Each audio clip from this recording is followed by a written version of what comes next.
Hey there, Kelsi. So, I'm going to show you how to do the foam rolling techniques that we went over to take pressure off of those peroneals and allow you just to be more flexible when you're working out so you don't injure yourself. So, first thing is you want to lay down, and in particular, the bottom leg should be long and a heel down for the top leg. But if you can, as you progress, and I'm just holding here where I first put it, very small movements. And it would make sense if it's uncomfortable. It would. When you get advanced here, you can also stack the feet and it becomes a core thing, a core situation. Push and pull. Now, the interesting thing with you is that it's a lot. Like, it probably is very painful, and you want to be able to just sit. So, just sitting on it and rolling side to side also to getting to the top of the quad. The nice thing is that your calves aren't too bad. It's really just this twist. So, all the way down, too.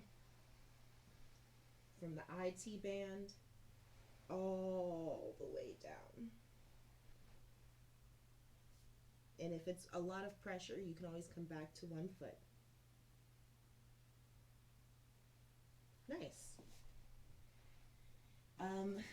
Next one, even though you don't have a lot of tension, I would still hit the outer sides of the calf muscle.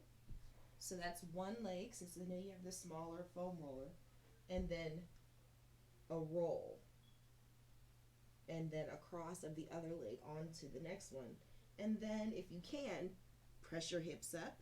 But it's not me. Did you see how you see how I'm not like pushing just to get up? I'm actually lifting my own hips, right? So it's not just the pressure here, it's actually more of a lift. But you don't have to lift. That's a goal. That's a goal. Because lifting allows you to be able to slip and slide everywhere. And it's a little bit more core, so while you roll out, you get more exercise. But to begin with, just down and a roll, crossing the leg. Here to here.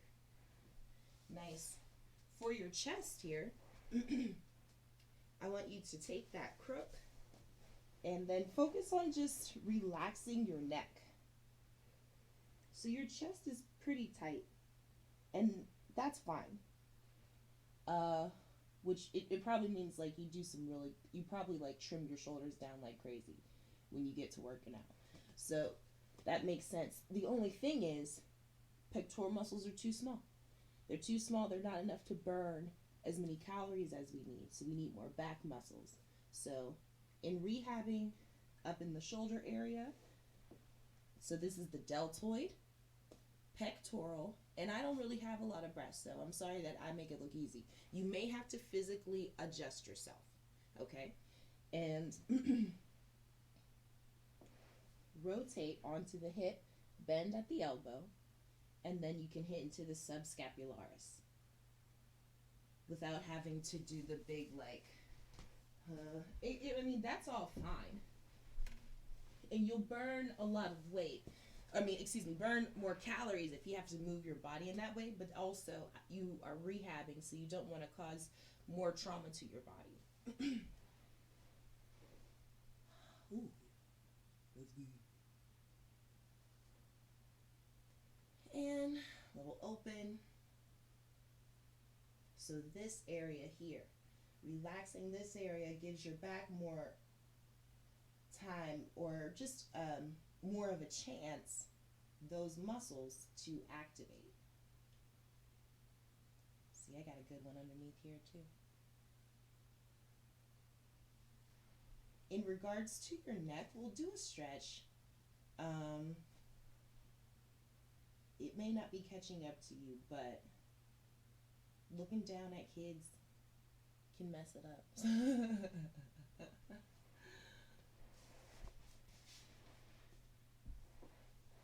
There we go. So I'm tall, I'm upright. I'm going to tuck one arm behind my back, and it can rest. And then two fingers, my temple. Oh, pull it to the side. And 30 to 60 seconds is the key.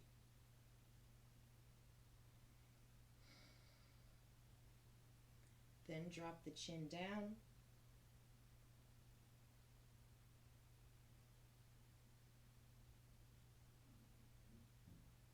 Back and center. Take your time here. Remember, it's your neck, small muscles. Hey, Brittany. And chin up.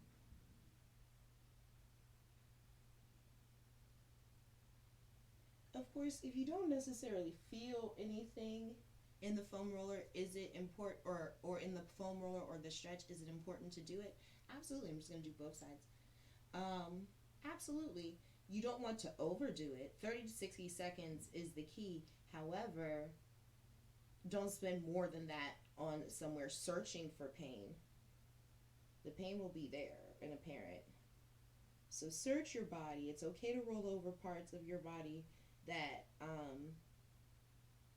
aren't in the assessment, if and only because as you become more active, I would expect your flexibility to change. And only you can tell me where that is, you know? So it's always a journey. It's always you searching. All right, I'll send you this one and then my foam rolling favorites. And then there's some other foam rolling things on the website, but you just let me know what you want to do there. Thanks for hitting up, Lish Girl.